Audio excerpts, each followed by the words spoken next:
नमस्कार, विवेक बुवा गोखले या यूट्यूब चॅनलला सबस्क्राईब करा आणि या चॅनलवरील नवीन व्हिडिओची माहिती प्रथम मिळवण्यासाठी बेल आयकॉनवर क्लिक करा.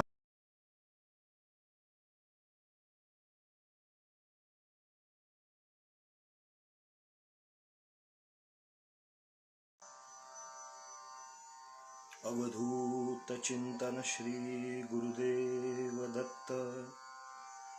दत्तात्रेयं प्रपद्ये शरणमनुदिनं बंधुं मुकुन्दं. नैर्गुण्ये सन्निविष्टं पथि परमपदं बोधयन्तं मुनीनां. भस्माभ्यङ्गं जटाभिः सुललितमुकुटं दिक्पटं दिव्यरूपम्. सह्याद्रौ नित्यवासं प्रमुदितममलं सद्गुरुं चारुशीलं. काषायवाससमजं कमलाक्षमेकं. मालाकमण्डलुधरं रमणीयलीलं. गोष्वानक्रीडनपरौ निगमान्तकेलिं. देवत्रयात्मकमहं सततं नतोऽस्मि. कामं कल्पद्रुमो इहेष साधुवृन्दानुसेवितः. दत्तात्रेयो महायोगी कलौ श्रीपादश्रीवल्लभः. औदुम्बरात्तळवटी नरसिंहयोगी. कृष्णातटी परमशान्तिसुखासि भोगी. ध्यानस्थ होवुनि समस्त चरित्र पाहे. अनन्य जो शरण इच्छित देत आहे. त्रयमूर्ती राजा गुरु तोची माझा. कृष्णातिरिवास करोनी ओझा. सुभक्त तेथे करीती आनंद. ते सूर स्वर्गी पाहती विनोद. काषाय वस्त्रं करदंडधारिणं. कमंडलुं पद्मकरेण शंखं. चक्रं गदाभूषितभूषणाढ्यं. श्रीपादराजं शरणं प्रपद्ये. श्रीपादराजं शरणं प्रपद्ये.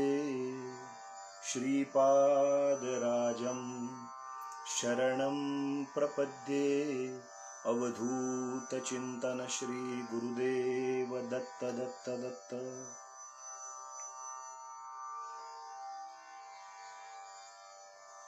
श्रीपाद श्री वल्लभ या फेसबुक पेजवरती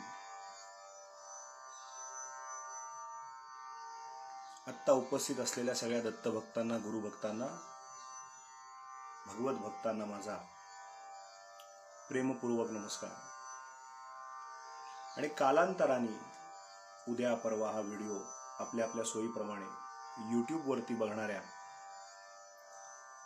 सगळ्या दत्तभक्तांना, गुरुभक्तांना, भगवत भक्तांना माझा नमस्कार.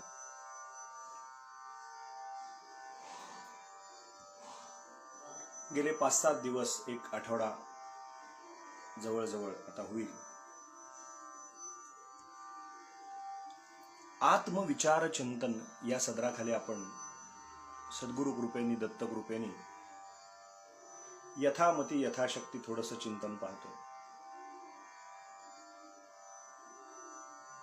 देशाविदेशातून, वेगवेगळ्या ठिकाणातून लोक आपापल्या वेळेप्रमाणे, जसा वेळ मिळेल तसं हे व्हिडिओज पाहतायत. फेसबुक लाईव्ह वरती तर आपण पाहताच आहात, आपण चालू ऐकत असताना शेअरही करताय अनेक लोकांपर्यंत.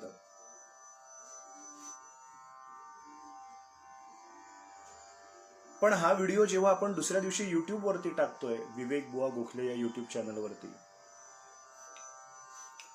तेव्हा अनेक लोक आपापल्या सोयीप्रमाणे हा व्हिडिओ जेव्हा पाहतायत, पुनश्च एकदा आज काही जणांच्या अशा प्रतिक्रिया आल्या की आम्ही दोघे पती पत्नी, एक जण आहेत त्यांच्या प्रतिक्रिया आली की आम्ही दोघे पती पत्नी दोघेही कोविड पॉझिटिव्ह आहोत. पण विवेक बुवा, तुमचे हे व्हिडिओज पाहून मनाला पुन्हा एक उभारी मिळते. परमेश्वराविषयीची दृढ विश्वास, दृढ भाव पुन्हा दृढावतोय पुन्हा नव्यानं. आणि असे प्रेरणादायी जेव्हा मेसेज लोकांचे फीडबॅक म्हणून जेव्हा येतात, प्रतिसाद रूपानं जेव्हा येतात, तेव्हा असं वाटतं की चला, आपला एक अर्धा पाऊण तास, 1 तास, सव्वा तास जे काही आपण चिंतन करतोय ते कुठं वाया जात नाहीये. ते शब्द हवेत गेले जरी तरी ते शब्द बोललेले, उच्चारले गेलेले शब्द कुठेतरी कोणाच्या तरी मनावरती इम्पॅक्ट करतायत. आणि त्या बावचळलेल्या स्थितीत, अवघडलेल्या स्थितीत कोणाला तरी काल कोणीतरी त्यांना ऑक्सिजन आहे घरी सोडलाय, परंतु ऑक्सिजन वरती ते आहेत. मग आपल्याच श्रीपाद शिवल्लभ पेजवर ऍक्टिव्ह असलेली काही मंडळी त्यांना धीर देत आहेत, दत्तभक्त मंडळी त्यांना सांत्वन करतायत, त्यांना धीर देत आहेत. हे काही काळासाठीच आहे, हे सर्व निघून जाईल. ही खूप चांगली पॉझिटिव्ह साईड आहे, ही खूप सकारात्मक गोष्ट या सत्संगातून साधली जाते असं माझं वैयक्तिक मत आहे. की आहे त्या प्राप्त परिस्थिती पुढे मुळू रडत न राहता, ते प्रशांत दामल्यांचं गाणं होतं ना कुठल्या तरी नाटकात, सांगा कसं जगायचं, हसत हसत जगायचं जीवन, गाणं म्हणत जगायचं, का आपल्या जीवनाचं रडगाणं सतत समोरच्या पुढे गायचं. सांगा कसं जगायचं. तो विचार करणं म्हणजेच आनंद स्वरूपाचा विचार करणं. सुख आपल्याला कसं मिळेल, आपण आनंदी कसे होऊ याच्या विषयीचा विचार करणं एवढी मोठी गोष्ट आहे. आणि म्हणून कुठेतरी एक सकारात्मक भाग, असं नाहीये की 1 लाख 1.5 लाख लोकांनी हे व्हिडिओज बघावेत. आपल्याला काही प्रसार नाही करायचा. प्रसार म्हणण्याचा अर्थ असा की परमेश्वराजवळ मी नेहमी प्रार्थना करताना एकच करतो की एवढं मोठं होऊ देऊ नका. मोठं याचा अर्थ आपल्या लक्षात आला असेल, त्याची व्याप्ती या अर्थानं मोठं, मी मोठं अशा अर्थानं नव्हे. त्या प्रसिद्धीची एवढी मोठी प्रसिद्धी होऊ देऊ नका की मला माझं वैयक्तिक जीवन जगणं अवघड होईल. किंबहुना माझ्या वैयक्तिक गोष्टी करणं, लोकसंग्रह इतका व्हायला नको की बहिर्मुखता त्यामुळे यायला नको. परंतु जितकी लोक आहेत तितकी लोक, गरज लाखो लोकांना त्या मार्गाला नेण्याची आहे. पण 100, 200, 500, 1000 लोक जरी कामाला लागले, खऱ्या अर्थानं उपासनेला लागले, जसं त्या परवाच्या पुण्यातल्या एका गुरुभक्तांनी आमच्या वर्णन करून पाठवलं की पुन्हा एकदा शास्त्राविषयी, पुन्हा एकदा धर्माविषयी, संत वाक्याविषयी, संतांविषयी, देवाविषयी, धर्माविषयी आस्था निर्माण होते, ती दृढावते, उपासना करण्याची उमेद होते. हे जर घडत असेल, 100, 200 जण, 500 जणांपर्यंत जरी घडत असेल, तरी जे बीजारोपण केलं जातंय ते कुठेतरी फळाला येते असा त्याचा अर्थ आहे. आमच्यातील काही, आणखीन माझ्या ओळखीची काही मंडळी कोविड पॉझिटिव्ह आहेत. रोज कोणाचे ना कोणाचे तरी मेसेजेस येत असतात. मीही त्यातनं गेलोय, याच्या आधी गेलो नव्हतो, पण 1.5 वर्ष तेच सांगत होतो. रोज 2-2, 4-4 जणांना रोज फोनवर बोलून उभारी देण्याचं काम प्रत्यक्ष रूपानं. पण जेव्हा मी त्यातून गेलो, आता मी अनुभवांती सांगू शकतो की काय पद्धतीने आपण करू शकतो. पण अगदी खरं सांगतो की असं मनावर जर घेतलं की मी कोविड पॉझिटिव्ह आहे, तर त्याचं दुःख खूप आपल्याला, किंवा त्याची एक प्रकारची भीती. पण जसं आपल्याला ताप, सर्दी, खोकला हलकेच घ्या असा त्याचा अर्थ नाही, परंतु खूप त्याचा बाऊ, प्रमाणापेक्षा जास्त बाऊ केला आणि निम्म घाबरून गेलो की ते आणखीन घाबरायला होतं.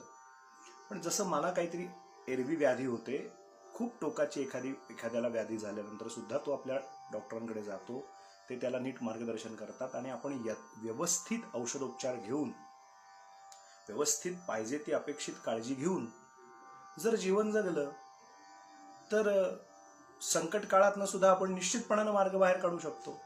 संकटातून आपण बाहेर येऊ शकतो. पण त्याचं कोविड झालाय, मला कोरोना झालाय, म्हणजे असं जर घाबरूनच गेलो तर यातनं कोणीही आपल्याला बाहेर काढू शकत नाही.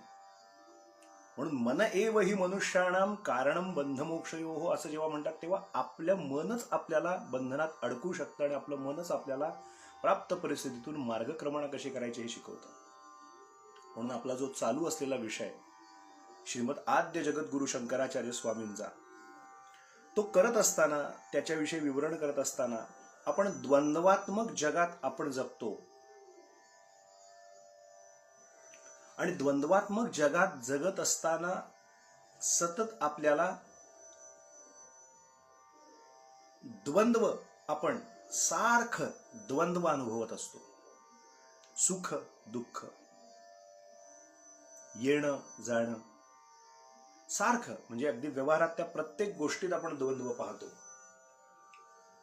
किंबहुना हे जग जे आहे ते मुळी द्वंद्वात्मक आहे, द्वैतात्मक आहे. एक गोष्ट आली की त्याला जोडून पुढची गोष्ट आलीच म्हणून समजा. एक गोष्ट उच्चारण केली की त्याला जोडून पुढची गोष्ट आली म्हणूनच समजा. तांब्या म्हणलं की भांड आहे, चहा म्हणलं की आपण म्हणतो कप म्हणलं की बशी आहे. आपण येणं म्हटलं की जाणं आहे, उठणं बसणं, एकाला एक जोडून दोन क्रिया आहेत. प्रत्येक गोष्टीमध्ये द्वंद्व दडलेला आहे. सुख म्हणलं की दुःख आहे. प्रत्येक गोष्टीत श्रोते हो द्वंद्व दडलाय. आमचे गुरुजी सांगायचे, जग, ज्या जगात आपण जगतो ते जग हा 2 अक्षरी एक शब्द आहे. म्हणजे त्याच्यात सुद्धा 2च अक्षर आहेत. एक आहे ज आणि एक आहे ग.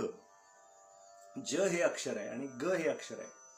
ज आणि ग मिळून जग असा शब्दप्रयोग तयार झाला. काय गंमत आहे म्हणाले, जग या शब्दामध्येच खरी सगळी संज्ञा दडली आहे द्वंद्वात्मक जगाची. जग या 2 अक्षरी एका शब्दात सगळ्या जगाची द्वंद्वात्मक संज्ञा दडलेली आहे. कशी काय? फार गोड व्याख्या केली आहे. ते म्हणजे ज म्हणजे जन्माला येणे आणि ग गमन करणे. सिंपल, एकदम साधी व्याख्या. जन्माला येणे आणि गमन करणे म्हणजे मरणे. येणे आणि जाणे इज इक्वल टू जग. यावं लागतं, आपण आलो म्हणून आपल्याला जावं लागतं. आलो गेलो, गेलो आलो, हे जे जिथं घडतं त्याला जग असं म्हणतात. जन्माला येणे, गमन करणे म्हणजे जग. आणि अशा जगामध्ये, द्वंद्वात्मक जगामध्ये आपण जेव्हा जगतो तेव्हा सुख दुःख आदी संबंध आपल्याला प्रकर्षानं जाणवतात. मी सुखी आहे, मी दुःखी आहे. माझा अपमान केला, मला खूप मान दिला, म्हणजे दोन्ही उत्कट गोष्टी सांगतोय मी. माझा अपमान केला म्हणून मी दुःखी आहे आणि माझा मान दिला, मला मान केला की मी सुखी आहे. थोडक्यात जर त्याचं कोळून जर एक ज्याला म्हणतो झिस्ट जर आपण पाहिलं तर लक्षात येईल, अल्टिमेटली आपल्या असं लक्षात येईल की कुठल्याही गोष्टीचा शेवटचा व्यवहार असा आहे की मी सुखी होतो आणि मी दुःखी होतो. इथंपर्यंत येऊन थांबतो. मग शब्दाचा विस्तार जेवढा करावा तेवढा कमीच आहे.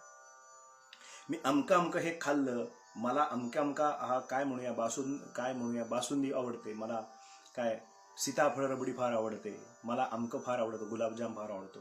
तो मला मिळाला म्हणजे मी सुखी आहे. आणि ते मला अमक्या माझ्या वाढदिवसाला मला मित्रांना द्यायचं होतं आणि मला खायचं होतं, मला ते मिळालंच नाही की मी दुःखी आहे.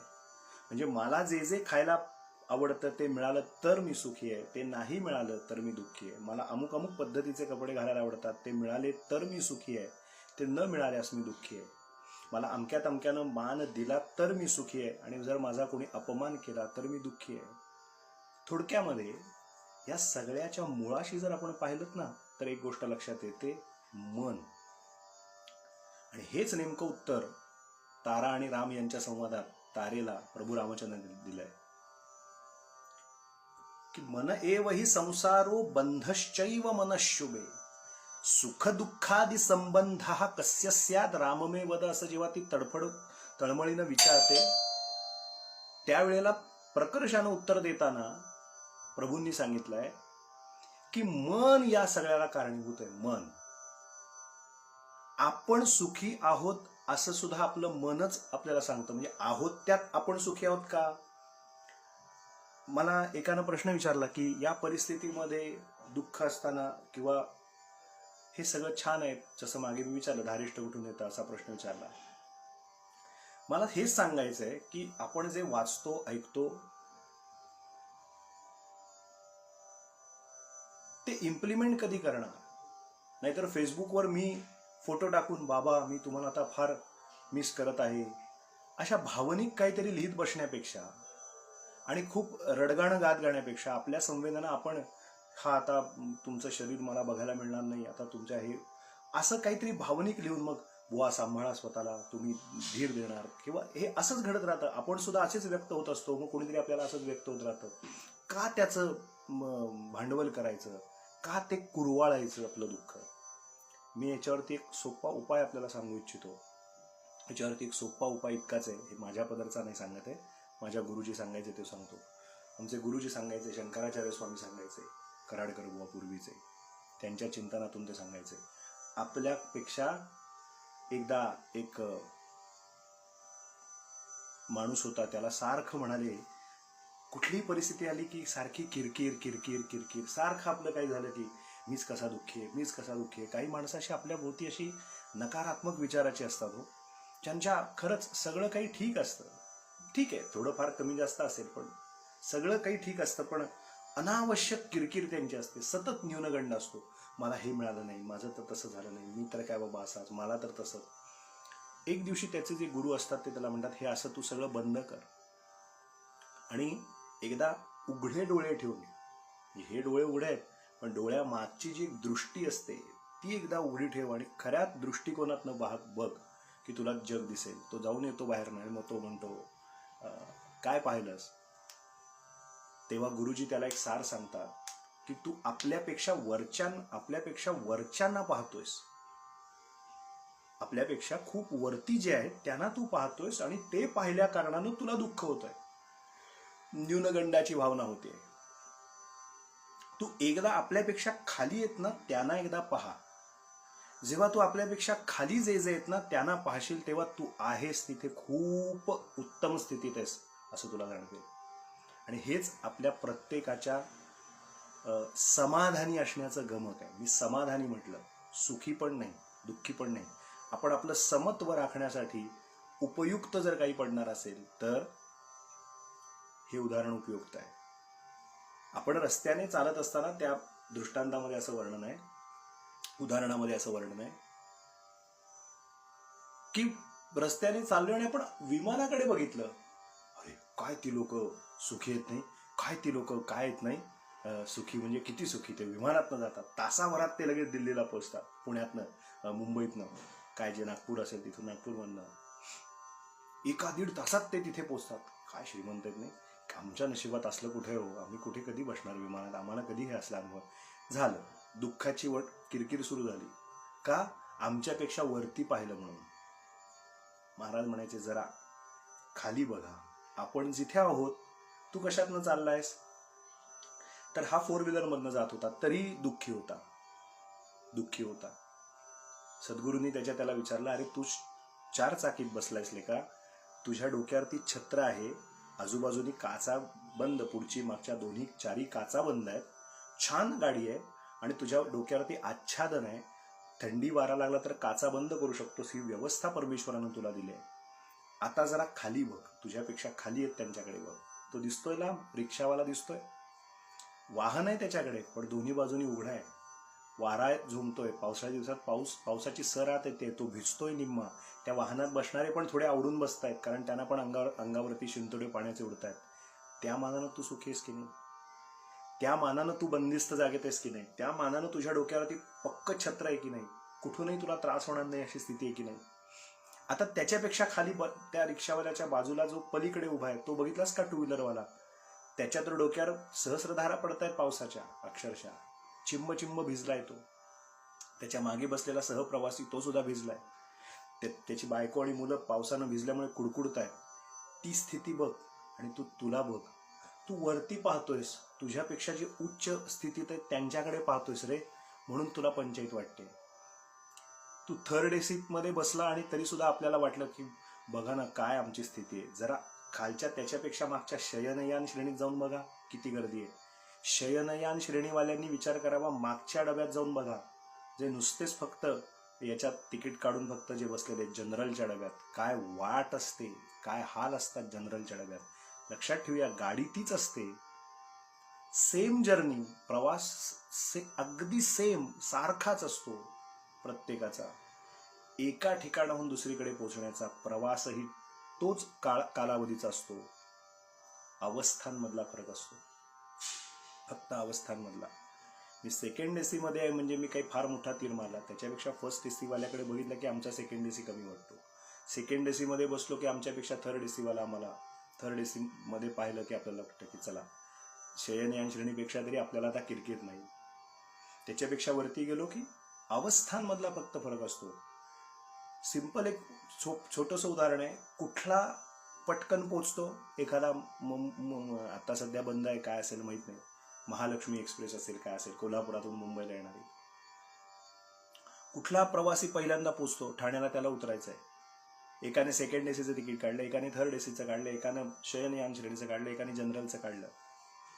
प्रवास सगळ्यांचा सेम आहे. प्रश्न असा विचारला गेला की ठाण्यात पहिले कोण पोचेल, असा जर प्रश्न विचारला त्याचं उत्तर अगदी सोपं आणि सरळ आणि क्लिअर आहे. ठाण्यात सगळ्या क्लासचे जे प्रवासी आहेत ते पोचतील, कारण गाडीकडे तो भेदभाव नाहीये. गाडी एकाच वेळेला ठाणा या स्टेशनला पोचणार. पण जो जिथून बसलाय मिरजेपासून ठाण्यापर्यंत पोचण्याच्या प्रत्येकाच्या प्रवासाच्या अनुभूतीमध्ये मात्र फरक आहे, अनुभवामध्ये मात्र फरक आहे. ही सगळी प्रस्तावना का करतोय? या प्रस्तावनेवरती आपल्याला पुढचे हे जे कालचा सुरू केलेला श्लोक, न पुण्यम न पापम, ती जी त्रिपुटी पुढे सांगितली, या सगळ्याचा विचार या प्रस्तावनेवर अवलंबून आहे. लक्षात घ्या की मी सतत मला किरकिर करत राहिलो, मी दुःखी आहे, मी दुःखी आहे. माझ्यापेक्षा खाली बघूया ना जरा, माझ्यापेक्षा खालच्यांचं दुःख पाहिलं. जेव्हा मी या घटना घडत होत्या तेव्हा जेव्हा पाहिलं की अरे हे काही एकटा आपल्या घरात झालंय का? गेली 1.5 वर्ष सगळं जग यातून चाललंय. आणि आमचे बार्शीचे अहिताग्नी काळे, मला अजूनही खूप दुःख होतं या गोष्टीचं. किती विद्वान माणूस, इतक्या पद्धतीचं त्यांचं कार्य वेदविज्ञानचं चालू असलेलं, त्यांचे शिष्य निश्चितपणानं पुढं तो वारसा चालू ठेवतील याबद्दल मला एक कणभरही त्याबद्दल मला शंका नाही. परंतु ट्रॅजेडी ज्याला म्हणतात, दुःखदायक गोष्ट श्रोते होई आहे की 53-54 वर्षाचे आमचे ते गुरुजी कोरोनामुळे जातात आणि 5 दिवसाच्या फरकाने त्यांचा तरुणाबाण 26 वर्षाचा मुलगा जातो. हे असं सगळं पाहिल्यानंतर आपल्या 71-72 वडिलांच्या वर्षी कोरोनामुळे गेलेल्या आपल्या वडिलांचं दुःख कुरवाळत बसायचं का? हा किती मोठा पहाड आहे समोरचा पडलेला कोणाच्या तरी आयुष्यात. आपण जेव्हा आपल्यापेक्षा खाली बघतो की कितीतरी समस्यांनी भरलेली लोक आहेत, तेव्हा आपलं दुःख, आपले क्लेश आपल्याला खूप खुजे वाटायला लागतात, खूप कमी आहेत असं वाटायला लागतं, किंबहुना वाटायला पाहिजे. आपलं होतं असं की त्याने ट्रीटमेंट घेतली, तो तिथून बाहेर आला, बघा तो बरा झाला, त्याचं असं झालं. आपण वरती पाहतोय. गुजरातमधला कोणी एक माणूस, मी परवाच अस्थिविसर्जन जाताना वाडीत अधिकृत बातमी वाचली वर्तमानपत्रातली ऑनलाईन, एका माणसाला फंगसचं इन्फेक्शन झालं आणि 41 लाख रुपये त्याचे आत्तापर्यंत खर्च झाले. त्याच्यावर 9 सर्जरी झाल्या. त्याचं नाव पण आहे त्या वृत्तपत्रामध्ये, वर्तमानपत्रात आलेलं.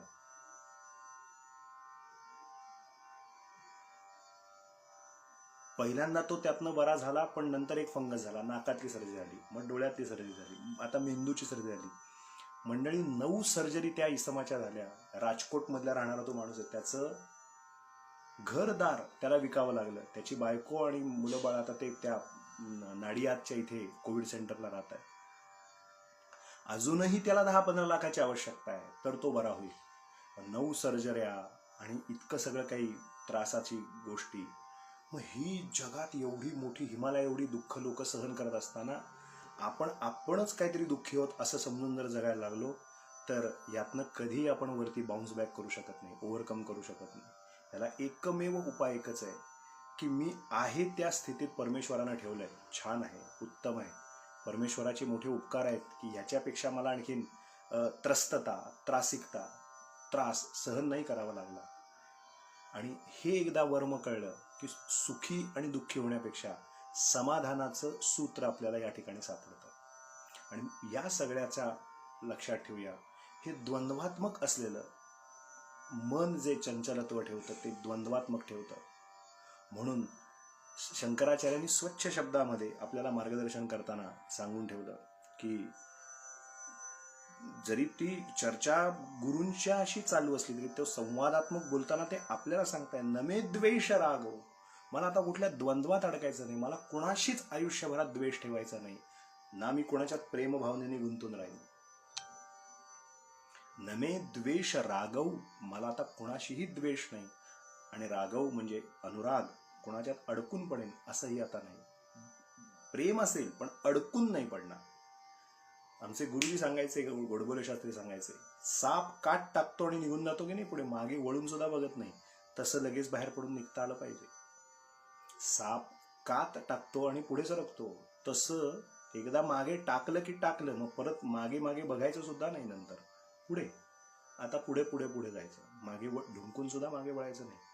इतका निग्रह मनाच्या ठिकाणी निर्माण व्हायला हवा.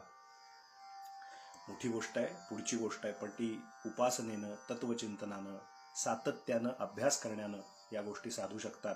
एका रात्रीत चमत्कार हे घडत नसतात, त्यासाठी तशी धारणा असावी लागते. अहो साधं घरामध्ये आज रात्री काय खायला करायचं आहे, जेवणासाठी काय व्यवहार करायचा आहे, थालीपीठच खाऊन आज रात्रीचं भागवायचं आहे का, पोहे करायचे का, फक्त पोळी भाजी करून चालणार आहे का, फक्त खिचडी करायची, हे नियोजन केव्हा करतो आपण? 5:30-6 वाजता घरात चर्चा होते की आज रात्री काय करायचंय, काय खायचंय. कोणी दुपारी 4-5 वाजता चर्चा करून ठेवते की रात्रीचं नियोजन काय. तसं ती गृहिणी घरातल्या प्रत्येकाशी थोडीशी चर्चा करून किंवा स्वतः नेतृत्व करून निर्णय ठरवते की रात्री मला काय करायचंय. ते जे 4-5 वाजता, रात्री 8 वाजता जे खायला घालायचंय सगळ्यांना पानावरती, ते पदार्थ पानात पडतात, पण त्याचं नियोजन संध्याकाळी 5-6 वाजता झालेलं असतं. ही झाली त्याची धारणा. धारणा झाल्याशिवाय कृती होत नसते. मग परमार्थामध्ये सुद्धा धारणा झाल्याशिवाय कृती कशी होईल? हे सगळं आधीपासून ठरावं लागतं. मला असं करायचंय, असं करायचंय, असं करायचंय, हे करायचंय, हे करायचं नाहीये. ही धारणा पक्की होत गेली की आपोआप 8 वाजता पानामध्ये पदार्थ पडणार आहे. एकदम अचानक 8 वाजता मनात आलं आणि पदार्थ केले असं होत नसतं. जसं व्यवहारात, तसंच इथे आहे. व्यवहारातला एखादा पदार्थ बनवताना जर या मर्यादा असतील तर परमार्थ बनवताना तो किती उत्तम रीतीने केला गेला पाहिजे हे ज्याचं त्यानं निर्णय घ्यायचा. शंकराचार्य म्हणाले नमे द्वेष रागव नमे लोभ मोह. काल पाहिलं याविषयी. हे द्वंद्वात्मक आहे सगळं. ते मी नाहीच आहे, मी माझं ते स्वरूप नाहीये. लोभी मोही. मोह कशामुळे होतो? तो अज्ञानवश असल्यामुळे मोह निर्माण होतो. अज्ञान हेच मोहाचं कारणीभूत आहे. मोहित होतो थोडक्यात सांगायचं तर, की जे नाही त्याविषयी आसक्त होत राहतो. लोभ म्हणजे अधिकचं मला मिळालं पाहिजे, एवढं मिळालं ना बास ना, आणखीन ते लोभ.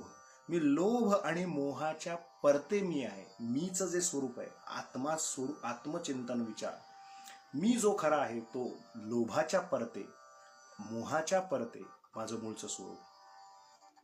माझं स्वरूप द्वेषाच्या परते आणि अनुरागाच्याही परते आहे. कोणाच्यात अडकून पडावं त्याच्याही पलीकडं मी आहे. कोणाचा द्वेष करावा त्याच्याही मी परते आहे. मदो नैव मे नैव मात्सर्य भावहा. माझ्या ठिकाणी मद करावा मी असं काही नाहीच आहे. कशाला मद करू? काल म्हटलं तर आपल्याला घातक मद अवलोकी. मनुजा, घातक मद अवलोकी. दिवसातनं रोज एकदा तरी चिंतन करावं की मी मदोन्मत्तपणे वागतोय का? मद आलाय का पैशाचा, रूपाचा, माझ्या ताकदीचा, माझ्या पोस्टचा, पदाचा? मी कोणीतरी आहे हे मला वाटतंय का? मद आलाय का? ज्याच्याकडे मद असतो ना त्याची दृष्टीच बदलते. त्याला इंग्रजीमध्ये ज्याला बॉडी लँग्वेज म्हणतात, शारीरिक भाषा, ती बदलते. तो असा सर्वांना यकश्चित समजायला लागतो. मी घडलेला एक प्रसंग आपल्याला सांगतो मंडळी. एका पक्षाचे माजी आमदार, त्यांच्याकडे गणेश याग होता.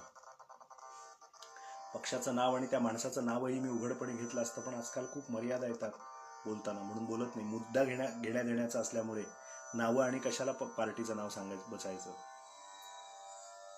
हे घडलंय. वाडीची काही मंडळी आणि आचारी मंडळी, वाडपी मंडळी सकट 8-10 मंडळींना बोलावलं होतं आणि पुण्यामध्ये गणेश याग चालू होता. बाहेर समाजामध्ये वावरताना कितीही आम्ही या विचारधारेचं त्या विचारधारेचं देव मानत नाही, आम्ही असलं काही करत नाही, आम्ही विज्ञाननिष्ठ आहोत, अशा गमजा मारणारेच ही लोक घरात गणेश यात आस्तिक बुद्धीनं अतिशय श्रद्धेने देववेडी असतात आणि देवाची करुणा भागत असतात की आमचे आमदारकी टिकू दे, आमचं सगळं असं होऊ दे, आमचं तसं होऊ दे. पण बाहेर तिथे गेल्यानंतर प्रेस कॉन्फरन्समध्ये आणि बाकीच्या ठिकाणी ते खूप वेगळ्या पद्धतीने बोलत वागत असतात. जाऊ द्या, तो आत्ताचा विषय नाही. आत्ताचा विषय असा की वाडीतून बोलावलं होतं, माझे वडीलही तिथे पोचले होते. मला सांगितलं की तू निगडीत आलेला आहेस, हवन आहे, मोठं हवन आहे, हवनाला तू पण येता आलं तरी ये. मी शक्यतो कधी असं गेलेला नाही, परंतु मी अडचण आहे, ठीक आहे 5-7 जण आहेत, 1-2 ब्राह्मणांचं शॉर्टेज आहे, म्हणून मी मुद्दाहून निगडीतनं बस करून तिथं पुण्यात पोहोचलो. ती जी जागा होती त्या पत्त्यावर पोहोचलो. तो जो आमदार होता त्याला आता आमदारकी नव्हती, माझी आमदार होता, पण पैसे विसे भरपूर कमवले, नाव मोठं त्याचं त्या भागात. आणि घरामध्ये सगळी अद्ययावत व्यवस्था, त्या घरात काही गडी काम करत होते बिचारे, अडाणी, थोडे डोकं कमी असेल, परंतु हे कर म्हणलं की ते कर, ते कर म्हणलं की ते कर. आमच्या सर्वांची उठबस बघा, ते आलेली जी मंडळी होती ते सगळं.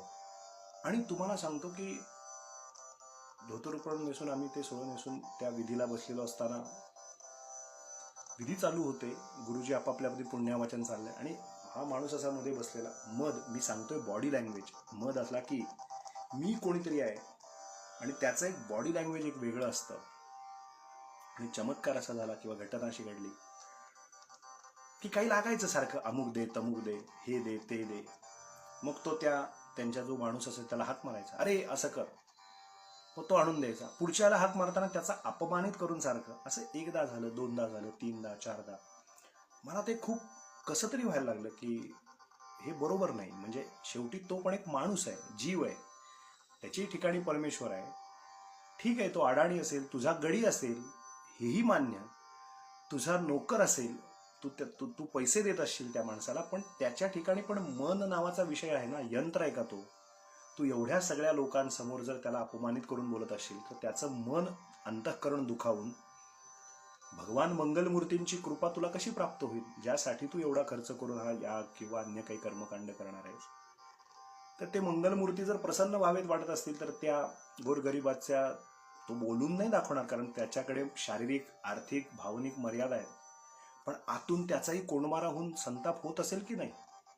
आणि मग ते आतून आलेले, उद्वेगातून आलेले जे भावना असतात, ज्याला हाय म्हणतात, तळतळाट म्हणतात, आतून आलेले तळतळीचे शब्द असतात, ते पुन्हा पाठीमागे लावून घेणं होतं. 5-6 वेळा झाल्यानंतर माझा खरंच काही संबंध नव्हता, मी फक्त हवनापुरता गेलो होतो, पण मला राहावलं नाही. आणि मी अत्यंतिक धारिष्ट करून, देवाचं स्मरण करून त्यांना फक्त एवढं म्हणलं, काका साहेब, तुम्ही ते या माणसाला जे बोलताय खरंच असं नका बोलू. मी हात जोडून तुम्हाला म्हणजे विनंती करतो, तुमचा गडी आहे, सगळं मान्य आहे, पण असं नका बोलू. तो एक क्षणभर थांबला. त्याने मला विचारलं का, तर मी म्हणलं की अवपश्चातात, अवपुरस्तात, अवोत्तरातात भूमीमध्ये त्वम ब्रह्मा, त्वम विष्णू, त्वम रुद्र, असं आता हे सगळे ब्राह्मण मंडळी सगळे मिळून आम्ही आता गणपतीची स्तुती करणार. म्हणजे सर्वत्र परमेश्वर, सर्वम खलु इदम ब्रह्म, असं पण त्यात म्हणलं गणपतीच्या याच्या स्तोत्रात. मग त्या गड्यामध्ये गणपती नाही असं वाटतंय का तुम्हाला? मग त्या गड्यातल्या गणपतीला जर तुम्ही जर नावं ठेवत असाल तर चराचरात व्याप्त असलेला गणपती तुमच्यावर कशी कृपा करेल? थोडंसं लॉजिक वापरा. तुमचंच म्हणणं थोडं ओरडा वाटलं तर त्या तुम्हाला पाहिजे तसं नाही आलं, पण अपमानित करून, चितू करून त्याला असं वागवू नका. यक्कश्चित समजून त्याला तुसडेपणाने वागणूक देऊ नका. हो, त्याच्या ठिकाणच्या गणपतीची नोंद घ्या. हे सूत्र आहे जगण्याचं. मी उदाहरण का सांगितलं की मध असा असतो की मी कोणीतरी आहे, समोरचे यक्कश्चित आहेत असं वागणं. आचार्य म्हणाले, मदो नैव मे नैव मात्सर्य भाव, माझ्या ठिकाणी कुठलाही मत्सर भाव नाहीये. एखादा जर प्रगतीपथावर असेल तर तो त्याच्या कर्तृत्वानं आहे, त्याच्या बुद्धिमत्तेवरती आहे, त्याच्या टॅलेंटवरती आहे, त्याच्या ज्ञानावरती आहे. तो जर पुढे मार्गक्रमण करतोय, आध्यात्मिक असेल तर आध्यात्मिक असेल, व्यावहारिक असेल. मग मला जळफळाट करण्याचा अधिकार दिला कोणी? का मत्सर करू? तुम्हाला एक गंमत सांगू का? फार मजा आहे. आपली ही जी सगळी स्तोत्र आहेत ना, या स्तोत्राचं सार काय आहे तुम्हाला सांगतो मी. तुम्ही श्रीसूक्त जर म्हटलं किंवा ऐकलं तर श्रीसूक्ताच्या शेवटी असं वर्णन आहे, की श्रीसुक्ताच्या शेवटी असं वर्णन करून ठेवलं आहे की मत्सरता नाही, न क्रोधो न च मात्सर्यम. अगदी जसेच्या तसे शब्द विष्णू सहस्रनामाच्या शेवटी फलश्रुतीमध्ये न क्रोधो न च मात्सर्यम न लोभो नाशुभा मती भवंती कृतपुण्यानाम भक्तानाम पुरुषोत्तमे, अशी फलश्रुती विष्णू सहस्रनामकार सुद्धा सांगतात की जो अखंड विष्णू सहस्रनाम म्हणतो तो क्रोधित कधी होत नाही. उठसूट सारखा रागावणं, तडतड करणं, चिडचिड करणं हे कधी त्याचं घडत नाही. न क्रोध हो. पुढचा शब्द आहे नच मात्सर्यम. तो कधी मत्सर भाव धरत नाही, कोणाविषयी मात्सर्य त्याचं राहत नाही. न क्रोध हो नच मात्सर्यम. पुढे म्हणलंय न लोभ हो नाशुभा मती. त्याची कधी अशुभ मती होत नाही. न अशुभ मती. दुसऱ्याचं वाईट करावं अशी कधी बुद्धी होत नाही. भवंती कृत पुण्यानाम. तो निरंतर पुण्य जोडत राहतो. भक्तानाम पुरुषोत्तमे. म्हणजे कुठलंही स्तोत्र जर आपण पाहिलं, त्याची फलश्रुती जर आपण पाहिली, तर आपल्या ठिकाणी कधीही कुणाच्याही प्रती मत्सर नको, हीच भावना त्यातली आहे. न क्रोधो न च मात्सर्यम. हेच तर साधायचं आहे उपासना करून किंवा काहीतरी ईश्वर आराधना करून, की दुसऱ्याचा मत्सर नको. आचार्य म्हणाले मीच खरं स्वरूप काय आहे, जो कधी कुणाचा द्वेष करीत नाही, जो कधी कुणामध्ये अनावश्यक अडकून पडत नाही, कुणाच्याही प्रेमामध्ये. त्याच्यानंतर थोडं पुढे जाऊन बोलायचं तर कुठल्याही लोभामध्ये अडकून पडत नाही, कुठलाही मोह नाही. याच्यामध्ये कामक्रोधादी हे सगळे विषय आले, फक्त लोभ आणि मोह एवढंच म्हटलंय श्लोकाच्या मीटर प्रमाणे किंवा त्या वृत्ताप्रमाणे. पुढे म्हणलं मदो नैव मे नैव मात्सर्य भावः. मला कुठल्याही पद्धतीचा मद म्हणजे मी कशाचा मद करू, शरीरच मला परमेश्वर कृपेनं मिळालेलं आहे, तर त्याच्यानंतर पुढे मी जन्माला आला, मग कुठे मद करू, मी असा आहे मी तसा आहे. या गोष्टीचा मिळालेलं ज्ञान सुद्धा लक्षात घ्या, हुशार जन्मतः असतो, पण ज्ञान होऊन ते त्या वेळेला व्यक्त होणं हे परमेश्वर कृपेशिवाय येत नाही. आम्ही कीर्तनकार प्रवचनकार मंडळ जेव्हा सुरू करतो तेव्हा आमचे गुरुजी तर आम्हाला शिकवताना सांगायचे, बहुतेक सगळे कीर्तनकार तसंच करत असतील. मी कोणीतरी पाठ केलाय आणि मी अभ्यास केलाय म्हणून आता बसून बोलायला लागलो तर आमच्याकडनं कधीच बोललं जात नाही. परंतु कीर्तन करताना डोक्यावर पगडी चढवताना हा क्षणभर चिंतन करायचं. आम्हाला तरी असं सांगितलंय गुरुजींनी की त्यावेळेला नमन करण्यापूर्वी, शब्दप्रयोग नीट आहे का, नमन म्हणतात, जय जय रामकृष्ण हरी, पुढचं सगळं म्हण. नमन करण्यापूर्वी न मन करायचं, न मन, आणि तो नम हा शब्द पुढे न करायचा. नम न, तू देवाच्या पुढे नम. नम म्हणजे तिथे नतमस्तक हो, देवाच्या पुढे अनन्यतेने नतमस्तक हो ना तू. नम न, तू तिथे नमन कर, हा एक अर्थ आला. न मन कर. आता तू तुझं काही निराळं काही ठरवू नको.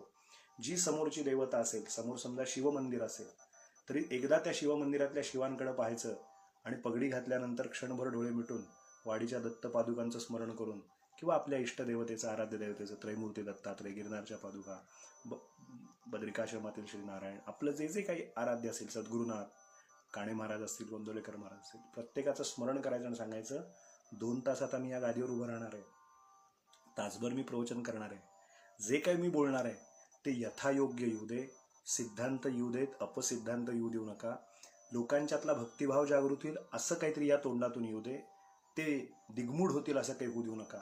माझ्याकडनं तुम्ही करून घ्या, हे यंत्र मी, पण बोलवते धनी तुम्ही, असं सरेंडर होणं, शरणागत होणं. आणि मग क्षणभर डोळे मिटून मग उभं राहिल्यानंतर जे होतं ते काही वेगळंच होत राहतं. याचं कारण त्या गादीची कृपा असते, व्यासपीठाची कृपा असते. आपण ठरवलेलं असतं एक, येतं तोंडातून दुसरं. हे जे होतं हे का होतं, आपण न मन झाल्यानंतर ते होतं. सांगायचा तात्पर्य अर्थ इतकाच, बोलायचा मतीत अर्थ इतकाच, मदो नैव मे नैव मात्सर्य भाव. आता मला कुठलाही मत्सर भाव नाही. आणि न धर्मो न चार्थो न कामो न मोक्षः. 3 पुरुषार्थ हे व्यावहारिक सांगितले, ते नुसते पुरुषार्थ म्हटले, त्याला फक्त पुरुषार्थ म्हटलाय. आणि शेवटचा जो आहे त्याला महापुरुषार्थ म्हणले, मोक्ष. मग धर्म अर्थ काम या तिघांना पुरुषार्थ असं म्हटलंय आणि मोक्षाला महापुरुषार्थ असं जर म्हटलंय शास्त्रांनी, तर आचार्य म्हणतात की या चतुर्विध पुरुषार्थ, एरवी प्रत्येक ठिकाणी बघा, प्रत्येक पूजेत चतुर्विध पुरुषार्थ सिद्ध्यर्थम अमुक अमुक हे कर्म करिष्ये, हे मी कर्म करतोय, तो यज्ञ करतोय, ही तीर्थयात्रा करतोय, ही नर्मदा परिक्रमा करतोय, चतुर्विध पुरुषार्थ सिद्ध्यर्थम असं आपण म्हणतो. पण चतुर्विध पुरुषार्थ साधून जे साधायचे तो सुद्धा मी नाही, मी त्याच्याही पलीकडचा आहे. न धर्मो न चार्थो न कामो न मोक्षः चिदानंद रूप शिवोहम शिवोहम. याच्यानंतरचा जो श्लोक आला तो फार महत्वाचा, जो मी म्हणालो उद्या चर्चा करू. न पुण्यम न पापम न सौख्यम न दुःखम न मंत्रो न तीर्थम न वेदा न यज्ञाः अहम भोजनम नैव भोज्यन्न भोक्ता चिदानंद रूप शिवोहम शिवोहम. फार सुंदर वर्णन करून ठेव. न पुण्यम न पापम न सौख्यम न दुःखम. मला सुख होतं. आचार्य म्हणजे शंकराचार्य, शंकराचार्य आचार्य म्हणजे शंकराचार्य असं वर्णन करतात. न पुण्यम न पापम. फार सुंदर विचार आला. आता चर्चा आजच्या दिवशी तीच करायची आहे की पाप पुण्याची जो क्रायटेरिया आहे, आपल्याला पाप केलं तर नरक मिळेल, पुण्य केलं तर स्वर्गात जाता येईल, अशा आशयानं आपल्याला सांगितलं. एक शास्त्रीय मांडणी आहे. पण गंमत माहितीये का, काहीही न करत असल्यामुळे किमान तेवढं तरी करावं म्हणून दिलेली ती एक व्यवस्था आहे. पण त्याच्यात एक गंमत आहे की क्षीणे पुण्य मर्त्य लोकम विशंती. एकदा स्वर्गात जर गेलो, स्वर्गात गेलो, स्वर्ग जर प्राप्त झाला, खूप पुण्य कमवलंय त्यामुळे. पण जेव्हा पुण्याचा क्षय होतो, पुण्याची पावटी सरे माऊली म्हणाली, जेव्हा पुण्य सरतं तेव्हा धक्का मारून खाली पाठवतात, जाव नीचे जाव आम्ही, पुन्हा जा. कारण जे पुण्यांश होता ते संपलं. मी नेहमी याला उदाहरण सांगतो, एकदम सोपं उदाहरण. एक जण त्यानं तिकीट काढलं होतं मिरज ते हरिद्वार. आता मिरज ते हरिद्वार तिकीट काढलं, पण त्याला मिरज ते हरिद्वार असा त्याचा प्रवास आहे, पण तिकीट जे होतं त्याचं ते त्याला हरिद्वार पर्यंतचं मिळालं नाही. समजा ब्रेक जर्नी करत करत पोहोचणार होता, 2 गाड्या पकडून, आधी मिरजेतनं मुंबई, मग मुंबईतनं हरिद्वार, मग जसं मिळेल तसं. तर त्याने तिकीट काढताना जे मिळालं ते तिथून पुढे मुंबई ते दिल्ली पुढचं तिकीट काढलं. आता पुढचा तिसरा टप्पा कनेक्टिंग गाडी त्याच प्लॅटफॉर्मवर पुढे येणार होती, पुढची दिल्ली हरिद्वार. हे सगळं कबूल आहे. पण जेव्हा तो दिल्लीपर्यंत पोहोचला तेव्हा तो सेकंड AC मध्ये होता. छान मस्त AC आहे, पांघरुण घेऊन झोपलाय, सगळं छान आहे, पैसे भरले होते, दिल्लीपर्यंत झालं, प्रवास झाला. आणि प्रवास जेव्हा होतो, गाडी थांबते आणि आपण तिथेच झोपून राहिलो तर आपल्याला शहाणं म्हणतील की खुळं म्हणतील. ते साफसफाई करणारे कामगार येतात, रेल्वेचे माणसं येतात, त्यांना चला चला उतरा, झालं दिल्ली आलं, उतरा, तुमचा पुढच्या अर्ध्या तासाने काय कुठली गाडी असेल तर ती पकडा, आता निघा इथनं खाली.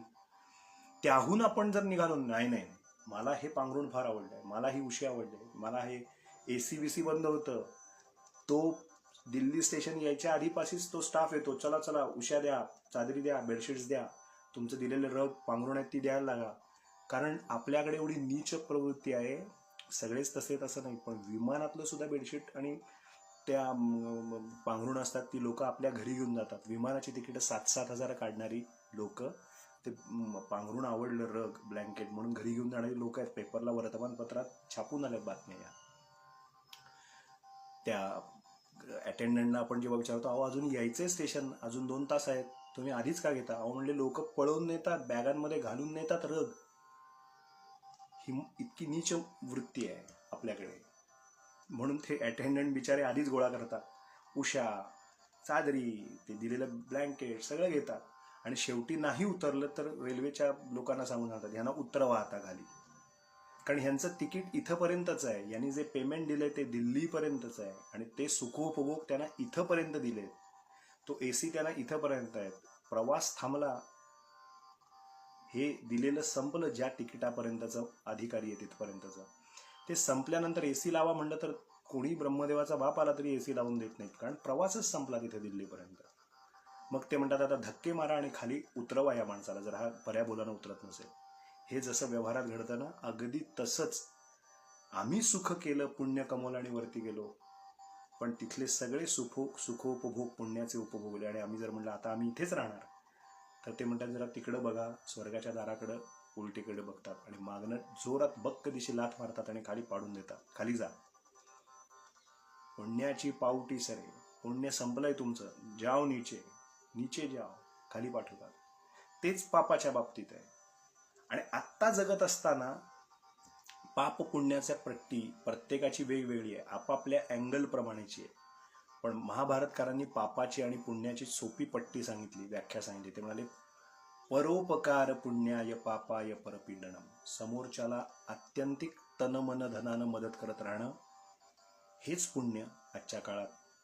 आणि पापाय परपीडनम, समोरच्याला सतत क्लेश देणं, त्रास देणं, पीडा करत राहणं, त्याला याच्यासारखं दुसरं पाप नाही. पुन्हा तेच आलं, द्वंद्वात्मक जगात अडकण्यापेक्षा खूप पुण्य करून मला स्वर्ग गाठायचंय ही सुद्धा आत्म्याची भूमिका नाही. आणि मी पापही माझ्याकडनं होणार नाही, किंवा काही चुकून काही घडलं तर ती टोचणी सतत माझ्या मनाला राहणार नाही, याची सुद्धा एक अशी अवस्था आहे, ती उन्मनी अवस्था आहे. हे जे आचार्यांचं बोलणं आहे, शंकराचार्यांचं बोलणं आहे, हे एका वेगळ्या लेवलवरचं आहे, वेगळ्या उंचीवर गेल्यानंतरचं आहे. आधी आपणच पाप पुण्याची चर्चा करत होतो, किंवा आधी आपणच द्वंद्वात्मक जगाची चर्चा करत होतो. पण आचार्यांचं जे बोलणं आहे ते खूप उंचीवरचं बोलणं आहे, खूप हाईटवरचं बोलणं आहे. ते असं 5-10 फुटावरचं बोलणं नाहीये. ते जेव्हा धर्म अर्थ काम मोक्ष शास्त्र आपण जेव्हा म्हणतो चतुर्विध पुरुषार्थ सिद्ध्यर्थम हे कर्म करिष्ये, तर त्यालाही महत्व आहे. पण आचार्यांचं बोलणं त्याच्याही खूप वरच्या लेवलचं आहे. ते म्हणतात की धर्म अर्थ काम मोक्ष सुद्धा मी नाहीये. इथे म्हणतात न पुण्यम न पापम न सौख्यम न दुःखम. मी सुखी पण नाहीये आणि मी दुःखी पण नाहीये, जाओ, त्याच्या पलीकडे मी आहे, आत्मस्वरूप शिवस्वरूप मी आहे. मी पुण्याची जोडणी सुद्धा मला करायची नाही, पापाची टोचणी. बघा, शब्द सुद्धा आता बोलता बोलता पटकन महाराजांच्या कृपेने हे असं येतं तिथं. बाब बोरकरांची, गोव्याचे बोरीचे प्रसिद्ध गायक, प्रसिद्ध कवी, माफ करा, कवी बाब बोरकर. काय मोठा माणूस होऊन गेला, किती मोठी व्यक्ती. गोव्याचे बोरी नावाचं गाव आहे, तिथले बाब बोरकर. अभिषेकी बुवांनी काय सुंदर चाल लावले. नाही पुण्याची मोजणी, नाही पापाची टोचणी, नाही पुण्याची मोजणी, नाही पापाची टोचणी. जिणे गंगौघाचे पाणी, जिणे गंगौघाचे पाणी, जिणे गंगौघाचे पाणी, नाही पुण्याची मोजणी. आता जस्ट डू इट, करत राहा, करत राहा. हे पुण्य आहे का म्हणूनही मोजायला सवड कोणाला आहे, आणि झालंय पाप आहे का म्हणून टोचणी लावून घ्यायचं तरी कोणाला सवड आहे. बाब बोरकरांनी इतके सुंदर शब्द, माझा जन्मही झाला नव्हता तेव्हाची ही कविता लिहिली. असं म्हणतात 16 सप्टेंबरला 81 साली मागे एकदा एका कार्यक्रमात निवेदन करताना या गाण्याबद्दल बोललो होतो, म्हणून मला आठवत आहे की 16 सप्टेंबर 80-81च्या वेळेला बोरकरांनी हे गाणं लिहिलं आहे. नाही पुण्याची मोजणी, नाही पापाची टोचणी, जिणे गंगौघाचे पाणी, जिणे. काय शब्द आहेत पहा, किती अगदी. हे एवढं सगळं वेदांती बोलण्यापेक्षा हे 4 शब्द गायले तर किती मजा येईल. जिणे गंगौघाचे पाणी, जिणे गंगौघाचे पाणी, नाही. जिणं म्हणजे जगणं, गंगौघाचे पाणी, गंग ओघ, गंगेचा प्रवाह कसा अविरत वाहत असतो, वाहतो, काटाकुट्यातनं मार्ग काढतो, दगडधोंड्यातनं मार्ग काढतो. आम्ही जेव्हा बद्रीनाथला जातो ऋषिकेश पासून, ते पाणी सारखं वळणानं आडवळणानं फिरत असतं, पण थांबतं का? नाही थांबत. तसं एखादी खूप मोठी दुःखाची प्रसंगाला अडून राहायचं नाही, अडलं की पंचायत आहे. अडायचं नाही, पाण्याला अडवायचं नाही, प्रवाही राहिलं पाहिजे. सुख झालं म्हणूनही अडकून राहायचं नाही, दुःख झालं म्हणूनही अडकून राहायचं नाही, मी पुण्य कमावलं म्हणूनही अडकायचं नाही, मी पापी आहे असं म्हणूनही टोचणी लावून. नाही पुण्याची मोजणी हो, नाही पापाची टोचणी, जिणे गंगौघाचे पाणी, जिणे गंगौघाचे पाणी, जिणे गंगौघाचे पाणी नाही पुण्याची मोजणी, नाही पापाची टोचणी. कशाचा न लाग भाग, कशाचा न लाग भाग. काय शब्द आहे? कशाचा न लाग भाग, कशाचा न लाग भाग. काय खूप सुंदर. कशाचा न पाठलाग. आता कशाचंही लाग भाग म्हणजे देणं घेणं आम्हाला लागलं नाही. कशाचा न लाग भाग, कशाचा न, अभिषेकी बुवांची चाल आहे. कशाचा न लाग भाग, कशाचा न पाठलाग, कशाचा न पाठलाग. आम्ही आम्ही हो फुलांचे पराग, आम्ही हो फुलांचे पराग. नाही पुण्याची मोजणी हो, नाही पापाची टोचणी.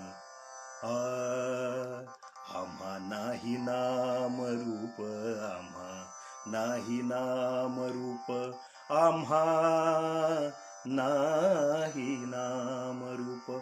काय वेदांत दडलाय. हाच सगळा जो आचार्यांना सांगायचा आहे, शंकराचार्यांना.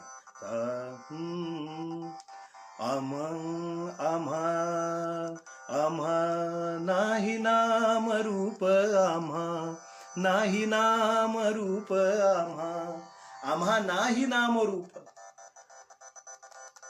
आम्हा नाही नाम रूप. आम्ही आकाश स्वरूप. आता जे आमचं स्वरूप आहे ते आकाश स्वरूप आहे. व्याप्त झालोय आम्ही.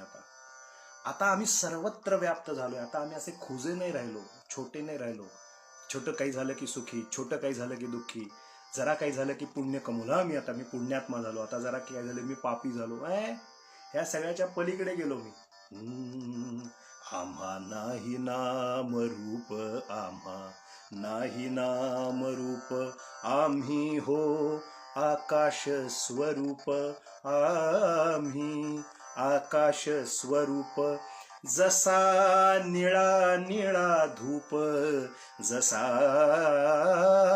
निळा निळा धूप, जसा निळा निळा धूप. नाही पुण्याची मोजणी, नाही पापाची टोचणी. पूजेतल्या पाना फुला. काय शब्द आहे. वा रे वा. बाबू बोरकरांचं या निमित्तानं स्मरण करूया. या आमच्या विषयाला पुढे नेणारे त्यांचे शब्द आहेत. पूजेतल्या पाना फुला, मृत्यू सर्वांग सोहळा.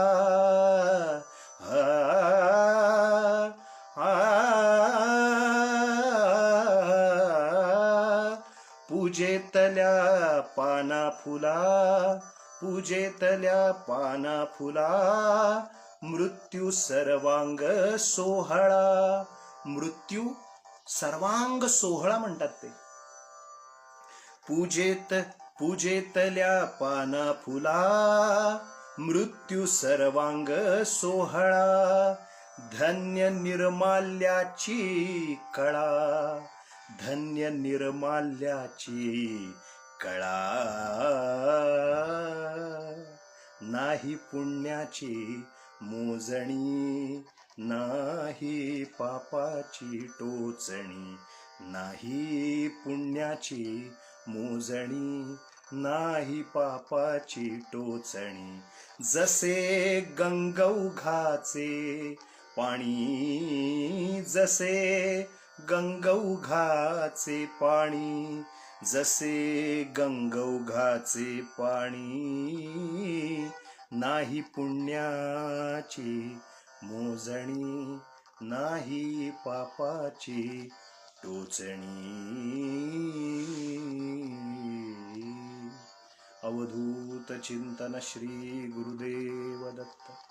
नाही पुण्याची मोजणी, नाही पापाची टोचणी. हेच आचार्य म्हणाले. न मे, मला पुण्य नाही, मी पुण्यात्मा नाही, मी पापात्मा नाही. मी कोण आहे? न पुण्यम न पापम. हेच शब्द आहेत ना 2500 वर्षापूर्वी. न पुण्यम न पापम न सौख्यम न दुःखम. मला सौख्य नाही, मी सुखी नाही, मी दुःखी नाही. मी पुण्यात्मा नाही, मी पापात्मा नाही, मी त्याच्याही पलीकडचा आहे.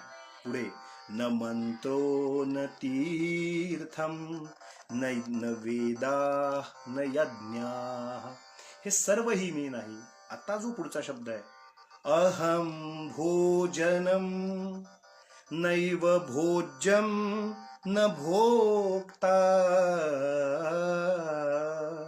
चिदानंद रूप शिवोहम शिवोहम.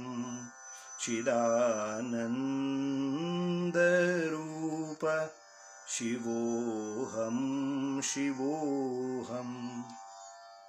चिदानंद रूप शिवोहम शिवोहम. याच्या पुढे अहम भोजनम नैव भोज्यम न भोक्ता असा एक शब्द प्रयोग आला. तेवढं फक्त आजच्या दिवशी सांगणार. याला त्रिपुटी असं म्हटलेलं आहे. थोडा आवाज कमी करून आपल्याला सांगतो. याचा अर्थ असा आहे श्रोतेहो की त्रिपुटीमध्ये आपण सगळे अडकलेलो असतो. आचार्यांना असं म्हणायचं की ही त्रिपुटी जी आहे ती तोडली, मी ब्रेक केली, तोडली आता ही त्रिपुटी. ही काय आहे बुवा, त्रिपुटी म्हणजे काय आहे असा प्रश्न पडेल आपल्याला. त्रिपुटी अशी आहे की अहम भोजनम नैव भोज्यम न भोगता अशी जी स्पेसिफिक ओळ आली. याला वेदांत शास्त्र त्रिपुटी असं म्हणतं. महाराज आमचे म्हणायचे, काणे महाराज म्हणायचे की हे सगळं जग समजा 3 डायमेन्शन मध्ये किंवा काय असं चालत असेल तर परमात्मा हा 10 डायमेन्शनच्याही पलीकडे आहे. आपल्याला प्रत्येक गोष्ट विशिष्ट पद्धतीने आपण बघतो. लांबी बघतो, रुंदी बघतो, उंची बघतो. आपल्याला ती गोष्ट त्या पद्धतीने दिसते. आपण प्रत्येक गोष्ट बघतो ती 3 मध्ये अडकलेली आपण पाहत असतो नेहमी. प्रत्येक गोष्टीमध्ये आपल्याला अवलंबून राहणं आहे. अनेक त्रिपुटी आहेत. जीव जगत जगदीश्वर त्रिपुटी आहे. भोक्ता भोज्य भोजन ही त्रिपुटी आहे. द्रष्टा दृश्य दर्शन त्रिपुटी आहे. खूप त्रिपुटीचं वर्णन करायचंच झालं तर अनेक त्रिपुटीचं वर्णन आहे. कार्य आहे, कारण आहे, कर्ता आहे. एखादं कार्य विशिष्ट असतं, त्याच्या मागे कारण असतं आणि ते कारण आहे म्हणून कार्य निर्माण झालं. कार्य आहे मग ते करणारा कोणीतरी एक पाहिजे म्हणजे कर्ता आहे. आपल्या लक्षात येते गंमत काय ती, कार्य कारण कर्ता. त्रिपुटी म्हणजे काय, 3 गोष्टी एकत्र येणं. 3 गोष्टींचं एकत्रीकरण म्हणजे त्रिपुटी. 3 गोष्टी, 3 अँगल त्याला आलेले पाहिजेत. ते 3 गोष्टी आल्यानंतर आपण कार्य करू शकतो.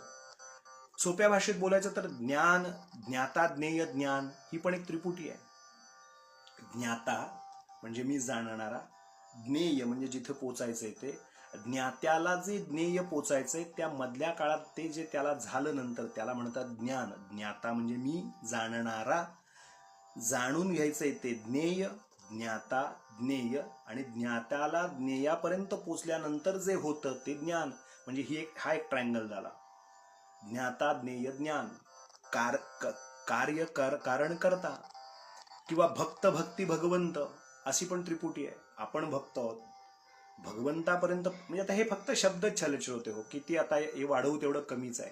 आपल्या लक्षात आलं असेल की मी भक्त आहे, माझा भगवंत आहे आणि भक्त भगवंतापर्यंत जाताना जी कृती करतो ती पोचण्यासाठी जी प्रोसेस आहे ती म्हणजे भक्ती. भक्त, भक्ती आणि भगवंत ही पण एक त्रिपुटी झाली. आणि कितीतरी गोष्टी आपण अशा पद्धतीने जोडू शकतो. भोक्ता भोज्य भोजन म्हणजे मी जेवणारा. लक्षात आलं, जे जेवायचंय ते म्हणजे भोज्य. आचार्य काय म्हणतात या स्तोत्रामध्ये, शंकराचार्य, अहम भोजनम नैव भोज्यम न भोक्ता. मी हे भोजन जेवणारा सुद्धा नाहीये, भोक्ता पण नाहीये. हे जे भोज्य आहे म्हणजे जे पदार्थ पानात आहे ते सुद्धा मी नाहीये. आणि जेवणारा म्हणजे भोक्ता, भोज्य, उपभोगतो ते जी प्रोसेस त्याचं नाव भोजन. भोजन ही प्रोसेस सुद्धा मी नाहीये. भोगता सुद्धा मी नाहीये, भोज्य सुद्धा मी नाहीये. म्हणजे त्रिपुटीच्या पलीकडे आता मी गेलोय असं त्यांना इनडायरेक्टली, कशाला, डिरेक्टली आपल्याला सांगायचं आहे. अदृश्यपणे नाही, असं नाही, सरळच सांगतायत, थेट सांगतायत की मी आता या त्रिपुटीच्या पलीकडे गेलो. आणि त्रिपुटीच्या पलीकडे जाणं म्हणजे देहात्मभाव संपणं. ती त्रिपुटी पार करणं म्हणजे आपण जेव्हा लौकिक जगात जगत राहतो तेव्हा आपल्याला या त्रिपुटीची फार आवश्यकता असते. मगाशी जे मी उदाहरण सांगितलं की कार्य कारण करता, तेव्हा आपल्याला प्रत्येक गोष्ट, आता मी हे करायचंय, 5:30 वाजत आले, इंटरनेट थोडं कमी जास्त पुढे मागे, परंतु 5:30 वाजले की 5:20 वाजल्यापासून आपण स्टँड लावा, फोन ठेवा चार्जिंगला, त्याला ते आहे की नाही, हे सगळं का आपोआप कृती होते? कारण याच्या मागे कारण भाव आहे. याच्या मागे कारण भाव आहे. आणि कारण भाव एवढाच आहे की हे पोचलं पाहिजे म्हणून मग हे कार्य करायचंय. कार्य कोण करतंय? तर मी करतोय. म्हणजे या पद्धतीने आपण 5:30 झाले की आपली तयारी होते आणि आपण विचार सुरू करतो, आम्हाला हे ऐकायचंय, म्हणजे आपल्याला तिथे बसलं पाहिजे. म्हणजे ऐकणारा ऐकतोय, ते जे काय ऐकताय, श्रवण ऐकतोय ते, ह्या सगळ्या गोष्टीची ती त्रिपुटी आहे, त्याची आवश्यकता आपल्याला लागते. आणि जे आपल्यापर्यंत पोचतंय ते कार्य कारण आणि कर्ता, या 3 गोष्टीशिवाय आपण पुढे सरकूच शकत नाही. तसं ज्ञाता ध्येय ध्यान, तसं ध्याता ध्येय ध्यान, मी ध्यान करणारा, मी ज्याचं ध्यान करतोय तो ध्येय, ध्याता ध्येय, आणि ध्याता ध्येयापाशी जात असताना जी प्रोसेस तयार होते त्याचं नाव ध्यान. भोगता भोज्याला जेव्हा उपभोगतो, भोज्य म्हणजे चटणी, कोशिंबीर, भाजी, आमटी, भात, हे भोज्य म्हणजे ते खाद्यपदार्थ. भोगता जेव्हा खाद्यपदार्थांना उपभोगतो त्या प्रोसेसचं नाव भोजन. ध्यान करणारा ध्येयापाशी एकरूप होतो तेव्हा त्या प्रोसेसचं नाव आहे ध्यान. लौकिक जगात जगत असताना, ज्या मटेरियल लाईफमध्ये आपण जगतो, ज्या वस्तुनिष्ठ जगात आपण जगतो, त्या जगात जगत असताना आपल्याला त्रिपुटीची फार आवश्यकता असते, त्याशिवाय आपण पुढे जाऊ शकत नाही. पण त्रिपुटी सोडल्यानंतर जे दिसतं ते परमात्म स्वरूप असतं, कारण तोपर्यंत आपण घटामध्ये अडकून पडलेलो असतो. एक उदाहरण आम्ही नेहमी सांगतो की, तेवढं आपल्याला सांगतो, ते असं आहे,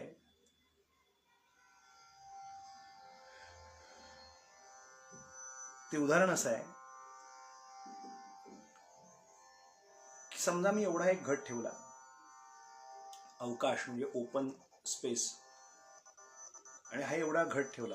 घटाच्या आतमध्ये पण एक अवकाश आहेच, त्याला घटाकाश असं म्हणतात. आणि हे संपूर्ण ओपन जे आहे, ज्याला कशात बांधलेलं नाही, समजून घ्या, वेदांतातली फार मस्त गोष्ट आहे, सूत्र आहे. जेव्हा आपण त्याला पात्राचं स्वरूप देतो, आता कितीतरी गोष्टी सांगतील, आता इथे माझ्याजवळ नाही, एखादं तांब्या भांड ठेवलं आणि हे फुलपात्र धरलं, फुलपात्राच्या आतमध्ये एक स्पेस तयार झाली, तिथे पण अवकाश आहे. एखादी पणती ठेवली तर पणतीच्या आत खोलगटपणा आहे, तिथे पण अवकाश म्हणजे स्पेस तयार झाली. एखादा तांब्या ठेवला, त्या तांब्याच्या आत पण एक स्पेस आहे. मडकं ठेवलं, आकार वेगळे वेगळे होत राहतील पण आतमधलं अवकाश तेच आहे. अवकाश आकाराप्रमाणे त्याचं नामाभिधान वेगळं झालं. एकाला मडकं म्हटलं, एखाद्याला पणती म्हटलं, एखाद्याला आणखीन काही म्हटलं. सगळं मिळून आत काय आहे हो, त्याच्यात मटेरियल एकच आहे, माती. द्रव्य सगळी एकच आहेत, घटक द्रव्य. फक्त आकाराप्रमाणे, त्याच्या पात्रतेप्रमाणे, त्याच्या उपयोगाप्रमाणे त्याचं नामाभिधान वेगळं झालं. आणि मगाच्या बोरकरांनी सुद्धा जे शब्द, आम्हा नाही नाम रूप, आम्हा नाही नाम, हे जे नाम आणि रूप म्हटलं याचा अर्थच आहे की आता आम्ही पणती पण नाही, मातीत मिसळून गेली. घट एवढासा घट आहे, त्याच्यात स्पेस आहे, आकाश आहे. तो घट जर फोडला, घटाचा तो स्फोट झाला, फोडला की काय झालं निराळं? माती म्हणून जे बनलेला जो घट होता त्यानं त्या ओपन असलेल्या अवकाशाला मर्यादा आणली होती ना. जे संपूर्ण व्याप्त असलेलं जे आकाश स्वरूप, आम्ही आकाश स्वरूप असं जे म्हणतात बोरकर, आम्ही आकाश स्वरूप होतो, त्याला आम्ही लिमिटेशन्स आणली. हे एवढं जे ते म्हणजे मडकं, हा असा उभा आहे तो पेला, असं आम्ही नामरूप आल्यामुळे त्याला मर्यादा आली. मी विवेक नरहरी गोखले आहे, मी अमुक अमुक आहे, मी कोकणस्थ ब्राह्मण आहे, मी अमका आहे, मी इथे राहतो, मी कीर्तनकार आहे, असं म्हणत गेलं की त्याला मर्यादा आली. आणि एक मृत्यू नावाचा, मृत्यू सर्वांग सोहळा जेव्हा होतो तेव्हा देह त्याग होतो, तेव्हा ती त्रिपुटी फोडली जाते आणि काही शिल्लक राहत नाही अस्तित्व. हे मठाकाश महाकाशामध्ये विलीन होऊन जातं. आकाश आकाशाच्या ठिकाणी असतं, अवस्था फक्त मडक्याची त्या आकाराची बदलते. आणि ती प्रोसेस होणं फार महत्वाचं आहे, ती प्रक्रिया होणं फार महत्वाचं आहे. जरा जड वाटेल पण हे फार महत्वाचं आहे. तुकाराम महाराजांना विचारला अनुभव जेव्हा, आपण नेहमी वर्षानुवर्ष ऐकलेत हे अभंग, पण याचा अर्थ विचारा. तुकाराम महाराज आपल्याला सांगतात,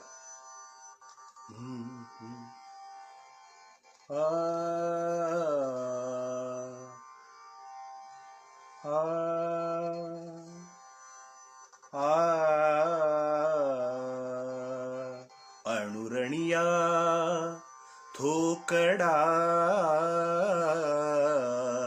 अणुरणिया थोकडा, तुका आकाशाय वढा, तुका आकाशाय वढा, अणुरणिया थोकडा, अणुरणिया. म्हटलं तर हा तुका आता अणुरणियाम महतो महियाम या वेदांत सूत्रानुसार तुकारामांची भाषा ही जयाची वदे पूर्ण वेदांतवाणी, वेदांतवाणी बोलतायत ते. अणुरणियाम महतो महियाम ही जी वेदांत सूत्र भाष्य आहे तीच इथे लिहित आहे. अणुरणिया थोकडा, अणुरणिया थोकडा, तुका आकाशाय वढा, तुका आकाशाय वढा, अणुरणिया. खूप सुंदर सुंदर शब्द आहेत. गिळून सांडिले कलेवर, गिळून सांडिले कलेवर, गिळून सांडिले कलेवर, भवभ्रमाचा आकार. आम्हाला आता भव म्हणजे जन्माला येणं मरण हा एक भ्रमच वाटतोय. भवभ्रमाचा आकार, आत्ता जे मी म्हणून आधी मुद्दाहून बोललो, हे आकारात आलं म्हणून आकारातून निराकाराकडे जायचंय, साकारातून निराकारामध्ये जायचंय, अवयवातून निरावयव स्थितीत जायचंय, सगुणातून निर्गुण स्थितीत जायचंय. मग मृत्यू हा मृत्यू राहत नसून मृत्यू सर्वांग सोहळा होतो. काय सुंदर चिंतनाची भूमिका आहे, लक्षात घ्या. ते म्हणतात, किळून सांडिले कलेवर, गिळून सांडिले कलेवर. हे शरीर आता आम्ही सोडलं, म्हणजे देहात्मभाव सोडला. जी चर्चा चालली, सुख दुःख, लाभ हानी, मात्सर्यभाव, द्वेषभाव याच्या पलीकडे गेलो, धर्म अर्थ काम मोक्षाच्या पलीकडे गेलो, याच्याही सुद्धा पलीकडे गेलो, सुख दुःखातीत गेलो, धर्म अर्थ काम मोक्षाच्या पलीकडे गेलो, सप्त धातू तेही मी नव्हे त्याच्या पलीकडे गेलो, पंचप्राण उपप्राण त्याच्याही पलीकडे मी गेलो, पंचकर्मेंद्रिय पंच ज्ञानेंद्रिय त्याच्याही पलीकडे मी गेलो. हे सगळं देहात्म भाव जे आहेत ते सगळे सोडले. आणि मग काय कळलं, भवभ्रमाचा आकार सांडिली त्रिपुटी. शब्दप्रयोग आला का नाही, जो आता आमचा बोलायचा मुद्दा आहे.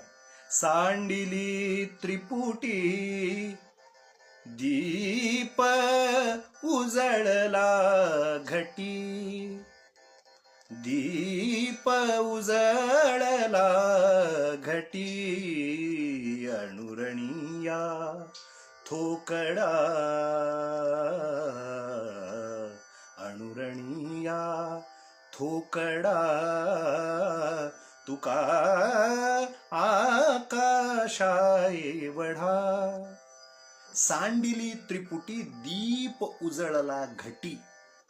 आता या देहरूपी घटामध्ये आत्मज्ञान रूपी आत्मचिंतनाचा आत्मविचाराचा दीप एकदा लावला. शब्द नीट ऐका, या देहाच्या घटामध्ये आत्मज्ञान रूपी सद्गुरु कृपेने दीप प्रज्वलन झालं की लेका मूर्खा मूढा तू हे शरीर नव्हेस, या शरीराच्याही बियॉन्ड खूप पलीकडे तू आहेस रे. या शरीराच्या खूप परते तू आहेस, सुखदुःखाच्या परते तू आहेस, राग द्वेष मत्सराच्या परते तू आहेस, घेण्या देण्याच्या पलीकडे तू आहेस.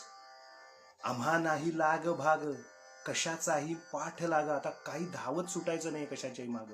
कुठला नमे लोभ मोह, म्हणजे तेच चिंतन बाबा बोरकरांनी मांडलेलं. म्हणून मी आज हे दोन आजच्या आधुनिक कवींनी मांडलेलं एक पद आणि तुकारामांचं पद मुद्दाम प्रमाणासाठी घेतलंय की कशाचा न लाग भाग, कशाचा न पाठ लाग. म्हणजे काय हो, नमे द्वेष रागव, नमे लोभ मोहव, हेच त्यांना म्हणायचं आहे, पण ते सोप्या भाषेत मराठीत सांगितलंय. आणि शेवटी मृत्यू सर्वांग सोहळा, धन्य निर्माल्याची कळा. आता ते निर्माल्य कोणाच्या अंगावर जातं? निर्माल्य प्रेतावरती पडतं, त्या फुलाला निर्माल्य नाही म्हणत. परमेश्वराच्या ठिकाणी जे एकरूप होतं त्याच्या अंगावरती जाऊन छान बसतं किंवा बसवल्या जातं, त्याला निर्माल्य असं म्हणतात. आता निर्माल्य आहे, ते फुल काही ताजं राहणार आहे का कायम? उद्या ते निर्माल्य होणार आहे, पण त्या निर्माल्याची व्हॅल्यू, किंमत दुसऱ्या दिवशी फुल काढताना खूप महत्वाची असते. का? कारण ते देवाच्या अंगावरती आलं, राहिलं, सतत एकरूप राहिलं.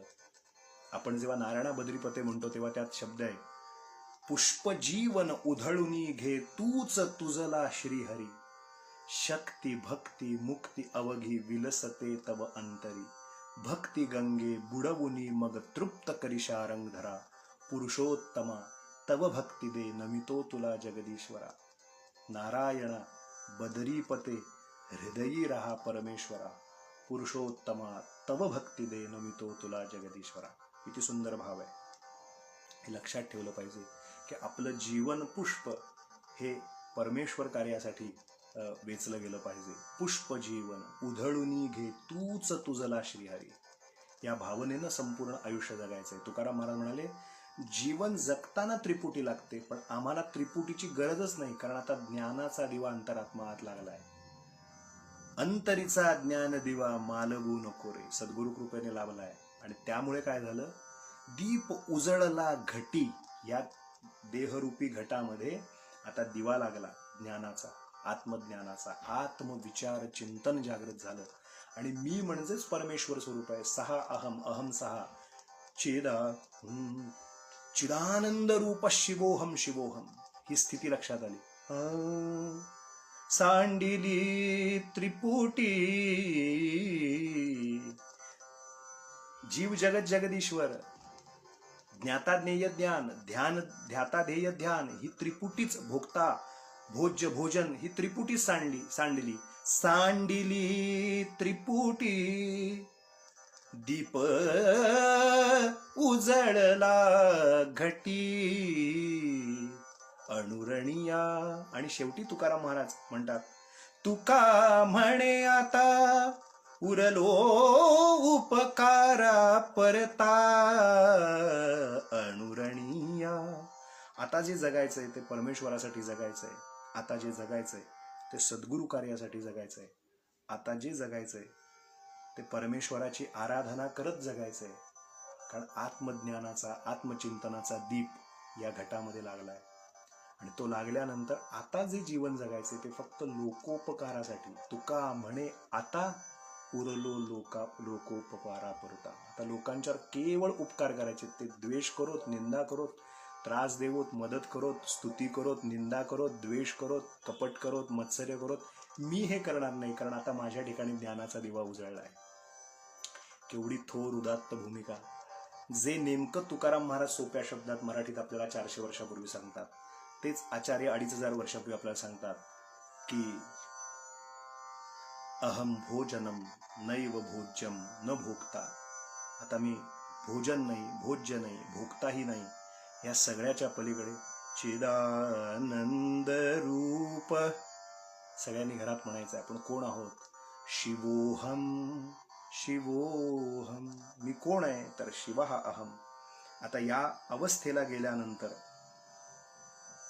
मृत्यूची भीती राहील का? ती नेमकी कशी राहत नाही. नमे मृत्यू शंका, कुठल्या जातीपातीच्या बंधनात तो जीव अडकत नाही. नमे जाती भेद, हे कोण सांगतंय? 16 ओळ प्रत्येकाने आपापल्या कर्मानुसार पाळा असं म्हणणारे आचार्य निर्वाण षटकामध्ये मात्र म्हणतात न मे जाती भेदः. मला आता कुठलेही स्पेसिफिकेशन असं दिसत नाहीये, अमुक वर्णाचा अमुक ज्ञातीचा, असं काही नाही. तो फक्त जीव आहे आणि त्या जीवाच्या ठिकाणी परमेश्वर तत्व आहे.